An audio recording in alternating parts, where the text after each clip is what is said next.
Mission की pipeline को बिछाने के लिए उपयोग किया जा रहा है जो हेरिटेज है, उसको आप कितना उचित मानते हैं कि उसके ऊपर पाइप? अब इसकी जानकारी मुझको नहीं है। क्या डीपीआर जो बनता है काम उस हिसाब से होता है।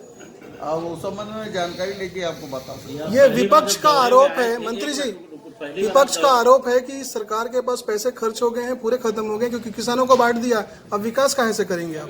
देखिए, विपक्ष का काम ही हल्ला करने का है। विपक्ष खाली इस तरह की बातें करके लोगों को बरगलाने का काम करते हैं। हमारे यहाँ सारे विकास काम चल रहे हैं, कहीं कोई कमी नहीं है। न हमने कर्मचारियों का वेतन काटा है, न जनप्रतिनिधियों का वेतन काटा है, न विकास के राशि में कमी की है। भारतीय जनता पार्टी की केंद्र की सरकार तो सांसदों का भी वेतन काट दिया है, सांसद निधि खत्म कर दी है, और बहुत सारे प्रदेश में तो कर्मचारियों को वेतन से कटौती 30% 35% कटौती कर दी। हमारे प्रदेश में इस तरह की स्थिति नहीं है। ये निगम में फंड की कमी है, पैसे नहीं है, उससे कई विकास कार्य अवरुद्ध है, उसको लेकर क्या कर रहे हैं? निगम में फंड की कोई कमी नहीं है। जो काम किए जा रहे हैं उसके लिए पूरी राशि फंड है। डॉक्टर रमन सिंह कहते हैं कि आप लोग राम को मानते हैं या कि नहीं मानते हैं? ये इस तरह के प्रश्न कोई पूछे जाते हैं क्या? डॉक्टर रमन सिंह का बयान है। अब डॉक्टर के बातों पे क्या संज्ञान लोगे? बेचारा उसकी डॉक्टरी खत्म हो गई है, तो जो डॉक्टर फेल हो गया है उसके बारे में क्या बात किया जा सकता है? देखिए, भगवान राम के बारे में मुझे बताइए। भगवान राम तो हमारे दिल में रहते हैं, और उनका भगवान राम कहाँ रहता है वो बताइए। वो उनसे पूछिए कि उनके भगवान राम कहाँ रहते हैं। क्योंकि आप लोग और आप लोग बता दीजिए, आप लोग सब हमारे मित्र हो, भगवान राम आप लोगों के दिल में है कि नहीं है? तो सरकार नहीं, रुकिए ना, एक बार बताइए। अरे रुकिए तो एक मिनट, मुझे बता दीजिए, भगवान राम आप लोगों के दिल में है कि नहीं है? राम गमन पथ हाँ या नहीं बताओ ना। नहीं, ये सवाल तो हमारा है, ये सवाल हमारा है आपसे। उसी का तो जवाब मैं भी दे रहा हूँ ना। आप बताइए ना। उसी का तो जवाब दे रहा हूँ, आप लोग बताइए। तो चंदा लेने का अधिकार भाजपा को हुई है क्या? देखिए, वही तो बोल रहा हूँ, हमारे राम तो हमारे दिल में रहते हैं, और हम राम के राज को लाने के लिए काम करते हैं। फिर चंदा ले रहे हैं तो आप लोग इंसाफ क्यों मांग रहे हैं? भाई, उनका राम जो चंदा वाला राम है, डंडा वाला राम है, हमारा राम तो हमारे दिल में रहने वाला। आप हिसाब मांग रहे हैं राम मंदिर निर्माण के लिए? देखिए, बहुत सारे लोग जो है फर्जी रसीद काट कर गली गली में चंदा मांग रहे हैं। क्या ये उचित है? तो चंदा मांगने के लिए किसे अधिकृत किया गया है वो कमेटी वाले बताएंगे ना। कमेटी वाले बताएं कि किसको अधिकृत किया गया है। यहाँ तो गली मोहल्लों में रसीद बना लिए हैं और चंदा काट रहे हैं, तो उसकी शिकायतें भी हुई है, FIR भी दर्ज हुए हैं। तो इसीलिए पूछा गया है समिति को, आपने चंदा लेने के लिए किसको अधिकृत किया है?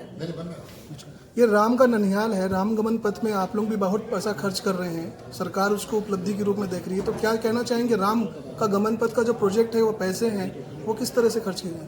देखिए, राम गमन पथ का निर्माण किया जा रहा है, और भगवान राम जो है वनवास काल में 14 साल के बहुत सारे समय उनके हमारे छत्तीसगढ़ में बीता है।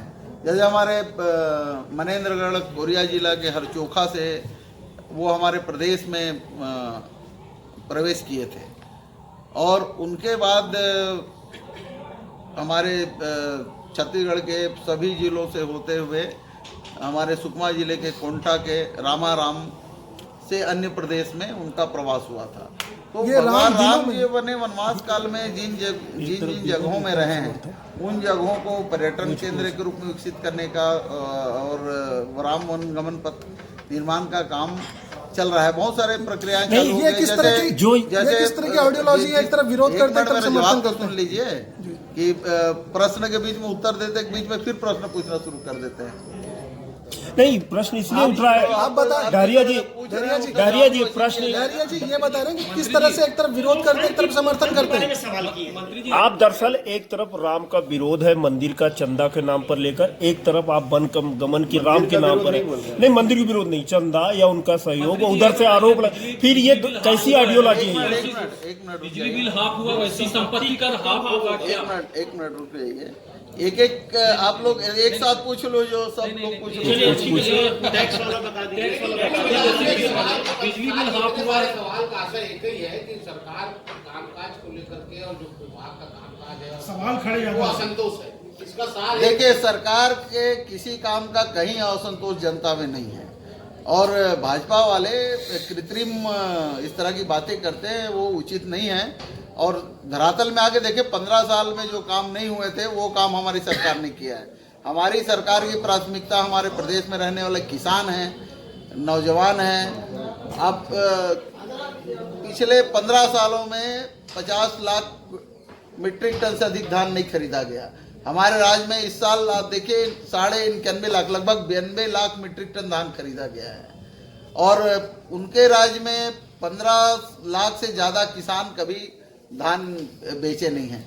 हमारे राज्य में हमने 21 लाख किसानों का पंजीयन हुआ है, साढ़े 6 लाख किसान बढ़े हैं। तो जो खेतिहर मजदूर थे, जो किसानी छोड़ दिए थे, हमारी सरकार के नीतियों के कारण वो आज किसानी करना शुरू कर दिए 6.5 लाख लोग। ये हमारी उपलब्धि है और हमने उनका धान खरीदा है। और उनको ये तो कहते हैं कि बोनस इन लोगों ने कब दिया बताइए? घोषणा किए थे घोषणा पत्र में इन लोगों ने, 1 मिनट सुनिए ना, घोषणा जो किया था उसमें इन लोगों को बोनस देने की बात कही, समर्थन मूल्य देने 2100 देने की बात कही। क्या इन लोगों ने 15 साल में किया? तो भाजपाई जो है वो कहते नहीं है, जो कहते हैं वो करते नहीं है। ये और जो नहीं कहते वो अनावश्यक रूप से कामों को इस तरह के दिखाने का काम करते हैं। काम जनता का किसी ने नहीं किया, इसीलिए वो 15 साल में 14 सीट में सिमट गए। ये बृजमोहन अग्रवाल का कैलकुलेशन है, पूर्व कृषि मंत्री बृजमोहन अग्रवाल का कैलकुलेशन है। एक मिनट जी, हो गया ना आपका, एक हो गया। बिजली बिल हाफ कर दिए, उसी तरह संपत्ति कर हाफ करने। देखिए संपत्ति कर को बढ़ाने का काम पिछली सरकार ने किया था। जो 50% संपत्ति कर थी उसको बढ़ा के 100% कर दिया था। हमारी सरकार में हमने किया कि निकायों ने जो प्रस्ताव भेजा था कि 100% बढ़ाया जाए, हमने उनमें कहा कि भाई अभी बढ़ाने की जरूरत नहीं है। तो बहुत सारे निकायों में संपत्ति कर जो है ऑलरेडी आधी हो गई है और आने वाले हमारे लिए 3 साल का समय है और 3 साल में उसमें युक्त करके उस पर भी कार्रवाई करेंगे। लेकिन हमारे अधिकांश निकायों में जो संपत्ति कर भारतीय जनता पार्टी की सरकार ने 50% से बढ़ा के 100% कर दिया, तो उसकी अनुमति हमने निरस्त कर दी। तो ऑलरेडी वो 50% ही है।